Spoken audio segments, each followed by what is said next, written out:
हमरा से बियाह करबी किया रे बुझौसा गए हम नहीं पलंग लेबो नहीं कुर्सी तोहर बाप तो हमरा बाप से 5 लाख रुपया मांगे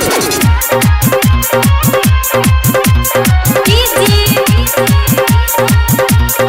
मिठू राजा राजा पटसोनी मां गायत्री रिकॉर्डिंग स्टूडियो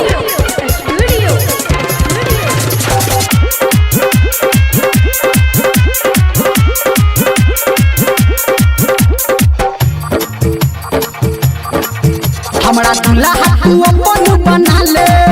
किया रो ओही लगन में शादी रचा ले ठीक है हमरा दूल्हा तू अपन बना ले अच्छा ओही लगन में शादी रचा ले कि तोरा से दहेज नहीं हम लेबो कई कोटा न गहर नहीं हम लेबो कि तोरा से दहेज नहीं हम लेबो कई कोटा न गहर नहीं हम लेबो कोले गई घर की आनो कोले गई घर की आनो कोले बिया तू हम रास गे तोरा से करबो रे बनरा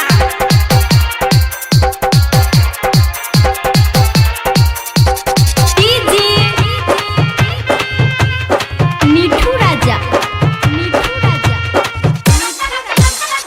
राजा पटसोनी अभी आप सुन रहे हैं सावरिया म्यूजिक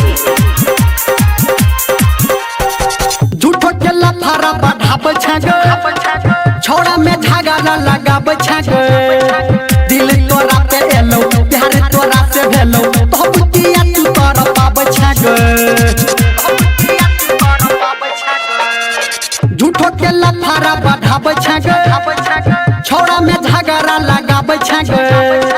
दिल तोरा पे एलो प्यार तोरा से भेलो तो बुतिया तू तोरा पाब छग चल पंडित से दिन तकाले कोनो अगुआ से बात बना ले कि तोरा से दहेज नहीं हम लेबो कि एक कोटा न गहर नहीं हम लेबो कि तोरा से दहेज नहीं हम लेबो गे एक कोटा न गहर नहीं हम लेबो ठीक है छौ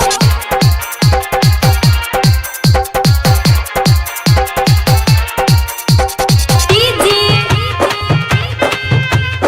मिठू राजा राजा पटसोनी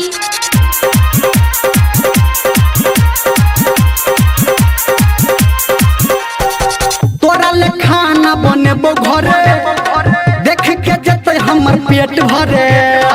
तोरा फिकीर नहीं छौ केहन भतार होइ छौ सुने ले छौरी तू गई खरे खरे